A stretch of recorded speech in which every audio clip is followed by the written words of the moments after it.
வணக்கம். 8ஆம் நம்பர் தலைவர் பேசுகிறேன்.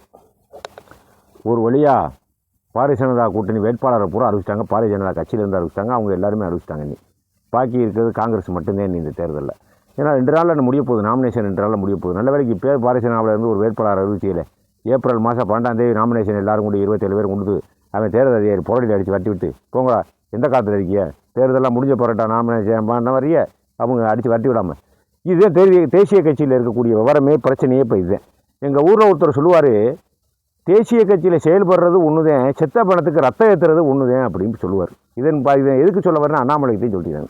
ஏற்கனவே பல வீடியோ நான் போட்டிருக்கேன். 2-3 வருஷமாக அண்ணாமலையை பற்றி நான் சொல்லிக்கிட்டே அவர் வேணாமியா, அந்த கட்சியில் வேணாமியா, விட்டு வெளியேறியா, வேணாமியா, துஷ்டர்கள் கூட்டமையா, துரோகிகள் கூட்டமையா, அது பூரா வந்த மாடை கட்ட மாட்டேன், போன மாடை தேட மாட்டேன், அரசியலுக்கு ஆகாவரியா அவங்க பூராமே கோஷ்டியில் 1008 கோஷ்டி 3 பேருக்கு 4 கோஷ்டி இருப்பானையா பாரதிய ஜனதாவில் அப்படின்னு நான் ஏற்கனவே பல முறை சொன்னேன். இந்த தடவை அதுவும் அவர் பரிசீலனை வச்சுக்கிட்டு இருந்திருப்பார் வரைக்கு.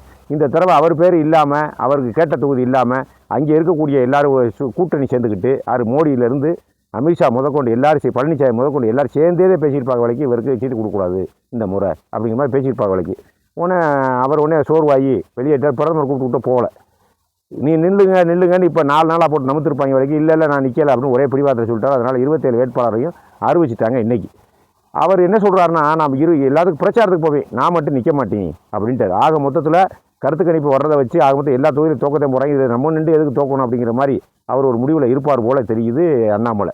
இது எப்படி இருந்தாலும் சரி, அந்த கட்சியில் விட்டு அவர் கொஞ்சம் கொஞ்சமாக விலக ஆரம்பிச்சிட்டாரு. எலெக்ஷனுக்கு முன்னாடியே விலகினால் விலகுவார், அல்லது எலெக்ஷனுக்கு பிறகு விலகினால் விலகுவார். இனிமேல் அந்த ஆட்டம் நீ சரியாக வராது. இன்னொன்று, இந்த கட்சிகள் பூரா பாரதிய ஜனதா நமக்கு சரியாக இல்லை அப்படின்னு தெரிஞ்சுக்கிட்டு பாரதிய ஜனதாவில் இருக்கக்கூடிய அண்ணாமலை ஆதரவாளர்கள் எப்படி இந்த அதிமுக கூட்டணிக்கு பாரதிய ஜனதாவுக்கு ஓட்டு போடுவேன்? ஓட்டு போடவே மாட்டேன். ஏற்கனவே சசிகலா ஒரு அணியை பிடிச்சிக்கிட்டு இருக்குங்க. ஏற்கனவே ஒவ்வொருத்தரும் தனித்தனியாக ஏற்கனவே விஷயம் எங்கிட்ட தனியாக பிடிச்சிக்கிட்டு இருக்காரு. ஏற்கனவே பல வாரம் பிஞ்சு போய் செதிஞ்சு போய் கிடக்கு. இந்த லட்சணத்தில் இவன் அண்ணாமலையை நான் ஓட்டுத்தேன் கேட்பேன், நான் நிற்க மாட்டேன் அப்படின்னு சொன்னால் இதுலேருந்தே கோச்சி பூசல் வெளிச்சம் ஆயிடுச்சா இல்லையா? ஒரு மோடி கட்டாயமாக நாளைக்கு கூட்டத்துக்கு வந்தே ஆகணும் அப்படின்ட்டாரன். ஏன் கட்டாயப்படுத்துறியா? சேராத செருப்பை கட்டி போட்டு போகணியா? உங்களுக்கு எவ்வளோ வைக்கிற அண்ணாமலை மேலே? வேலையை விட்டுறதுக்கு நீங்கள் விட்டுட்டு வேலையை விட்டு எஸ்பி பதவியே வேணாமியா, நீ ராஜினாமா பண்ணிட்டு வாயா, உன்னை நான் ராசா போல பார்த்துக்கிறேன், மந்திரி போல பார்த்துக்கிறேன்னு சொல்லி பொய்யை சொல்லி கூட்டிகிட்டு வந்துட்டு இங்கே வந்து சிங்காரிச்சு மூக்கறுத்து விட்டுட்டு அதில் சீட்டு கிடையாது, இதில் சீட்டு கிடையாது, அந்த கோஷ்டிக்கு இந்த கோஷ்டின்னு சொல்லி வளர்த்து விட்டுவிட்டு கடைசியில் அந்த முச்சந்தியில் கருமூடி செம்புடைய கொடுத்த விட்டு இப்படி இல்லை அண்ணாமலையை எப்படி உங்களுக்கு ஓட்டு போடுவேன்? ஓட்டு போடவே மாட்டேன். கண்டிப்பாக அண்ணாமலை ஆதரவால் பாரதிய ஜனதா கூட்டணி அதிமுக கூட்டணிக்கு ஓட்டு போடவே மாட்டேன். நான் முட்டாப்பேலா? அவர் என்றைக்கு வெளியேற போகணும்னு தெரிஞ்சுக்கிச்சு அண்ணாமலை. அப்புறம் உங்களுக்கு ஓட்டு போடுறேன். உங்களுக்கு ஓட்டு போட்டு நீங்கள் பலமாகி அண்ணாமலை திருப்பி ஒழிச்சு கட்டுறதுக்கா? உங்களுக்கு வேணுங்கிறாங்க ஒழிச்சு கட்டுறதுக்கா? ஒரே ஒரு விஷயம் மட்டும் நான் பாரதிய ஜனதாவுக்கு தெரியப்படுத்துகிறேன். எப்படி எஸ்பி பதவியை ராஜினாமா பண்ணி ஒரு பெரிய பொறுப்பில் உள்ளவரே பிரெயின் வாஷ் பண்ணி கூட்டிகிட்டு வந்து இங்கே தமிழ்நாடு தலைவர் ஆக்கி அவரையும் இங்கே டம்மி பண்ணி வேறு வேலை பார்த்துக்கல. இனிமேல் பாரதிய ஜனதாவுக்கு எந்த எவனுமே வரமாட்டேன். அதை பார்த்துக்க. ஏன்னா எனக்கு இதே கதையாக வந்துச்சு. நான் எதுக்கு இவ்வளோ பாரதிய ஜனதா அழுத்தம் தெரியும், எனக்கு இதே நிலைமையாக வந்துச்சு. அங்கே வளர்ந்தா போச்சு அவங்களுக்கு அப்படியே கொலையே எரியும். அவங்களுக்கு ஒருத்தனுக்கு தனிப்பட்ட செல்வாக்கு இருக்கிற எல்லாரும் சுற்றிடுவேன். எல்லாரும் சுற்றி 15 பேர் ஈரத்துணி வச்சுக்கிட்டே இருப்பேன். தூக்கு நேரத்தை அவள் கழுத்தை வச்சுக்குவேன். ஆள் காலிதான் அவ்வளோ. அங்கே அப்படிதான் கோஷ்டி நடக்குது இங்கே. அதனால் இப்போ அண்ணாமலையோடு சரி பாரதிய ஜனதா சகாப்தம் முடிச்சதோடு இனி எவனும் வரமாட்டேன். நீ எங்கே கூப்பிட்டாலும் சரி தான், எத்தனை எஸ்பியை கூப்பிட்டாலும் சரி, எத்தனை கலெக்டர் கூப்பிட்டாலும் சரி, உழுதுகிட்டு இருக்கவனை கூப்பிட்டாலும் சரி, ஆட்டுக்குட்டி மேய்ச்சிக்கிட்டு இருக்கவனை கூப்பிட்டாலும் சரி, படித்தவனை கூப்பிட்டாலும் சரி, படிக்காதவனை கூப்பிட்டாலும் சரி, இனிமேல் பாரதிய ஜனதா வகிச்சு பூரா தெரிஞ்சு போச்சு வெளியே. இனி எவனும் பாரதிய ஜனதாவுக்கு வரவும் மாட்டேன், ஓட்டும் போடவும் மாட்டேன். உன்னை நம்பி என்ன பண்ணுறது? உன்னை நம்பி உங்களுக்கு இப்படித்தையா வரேன்? முற்பகல் செய்யும் பிற்பகல் செய்யும் மாதிரி இப்படித்தையா வரேன். சசிகலாமா ஒழிச்சு என்னென்னோ பண்ணி இல்லையா? சசிகலா தினகரன் எல்லாம் டம்மி பண்ணி 5 விசாக்கு பெறாமல் பண்ணி இல்லையா? நீங்கள் இன்னும் பாஞ்சாம்புடி எடப்பாடியை தூக்கி வச்சு அவர்கிட்ட நீங்கள் கட்சியை அபகரிக்கலாம், அப்படி அதிமுக அழிச்சு விட்றலாம் அப்படின்னு நீங்கள் நினச்சிக்கல. இப்படிதான் உங்களுக்கு வரேன். இந்த உங்கள் வச்சுக்குள்ளே வெடி கொண்டு வந்துச்சா? உங்கள் காரிலே கண்ணி வச்சுட்டாரு அண்ணாமலை. என்ன பண்ணுவேன்? இப்படித்தான் சொல்கிறது. அடுத்த எனக்கு இருக்கக்கூடாதுன்னு. உன் சக்தியிலே நீ நல்லா செய்யணும், உன்னோட குழுவை சொல்லணும், ஆட்சிக்கு வரணும். ஒரு கட்சியை அழித்து ஒருத்தரை விலக்கி ஒருத்தரை நீக்கி இந்த 3 சீட்டு வேலை கூட காட்டினீங்க இல்லை? இப்போ உங்கள் வச்சுக்குள்ளே 3 சீட்டு 4 சீட்டு வேலை வந்துருச்சு. இப்போ என்ன பண்ணுறது? நான் வந்துருச்சா பட்டுக்கிருச்சா? இப்படி பாரதிய ஜனதா இன்னைக்கு கிட்டத்தட்ட 50 வருஷத்துக்கு நீ அவ்வளோ எதிர்க்க முடியாது. இந்த லட்சணத்தில் அவர் தேர்தலுக்கு பிறகு விஜயோடு சேர்றாங்க. விஜய் விஜய் வந்து உங்களை வந்து சேர்ந்து விஜய் கொள்றதுக்கா? ஏப்பா விஜய் இப்போதே ஆரி தூரி பாவம் எந்திரிச்சு வர்றாப்புல. அது நல்லதாக சரியாக தப்பாக அவர் தனியாக நிற்கிறாப்புல. அது நமக்கு தேவையில்லாது.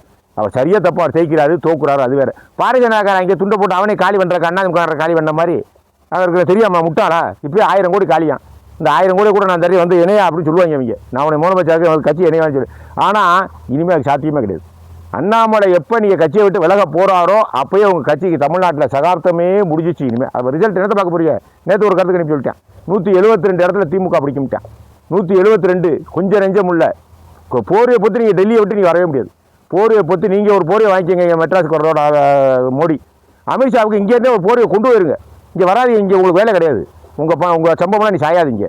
இங்கே சாயாது. பழனிசாமியை வச்சுக்கிட்டு கொடி பிடிக்கிறது, அப்புறம் பழனிசாமியை ஒழிச்சு கட்டிட்டு கட்சியை கைப்பற்றுறது, அப்புறம் சசிகலா எப்படி ஒன்றுன்னா நீ ஒழிச்சு கட்டி நீங்களாம் என்ன இதான் அவர். நான் கேட்குறேன். உலகம் பறந்தது, உலகம் சுற்றிக்கிட்டே வரும். நாளைக்கு அவனுக்கு நடந்தது நாளைக்கு உங்களுக்கு நடக்கும். பார்த்துங்க. உங்கள் கட்சியில் இருக்கிற பூரா நாளைக்கு வேறு கட்சியே வருது டெல்லியில். உங்கள் கட்சிக்காரர் கூட எம்பி எம்எல்ஏ உடச்சா நீங்கள் என்ன பண்ணுவீங்க? உங்கள் டம்மி ஆக்கில் என்ன பண்ணுவீங்க? வழக்க பலகாரம் போட்டு அதெல்லாம் செய்யக்கூடாதியா. துண்டுலியம் பண்ணணும். மக்களை இருக்கிறனா துண்டுலியம் தான்ப்பா பண்ணணும். நல்லது செய்யணும், கொள்கையை சொல்லணும், பிரச்சாரம் பண்ணணும், நல்ல கெட்டதுக்கு போகணும், படித்த வச்சு வேலை வாங்கி கொடுக்கணும்.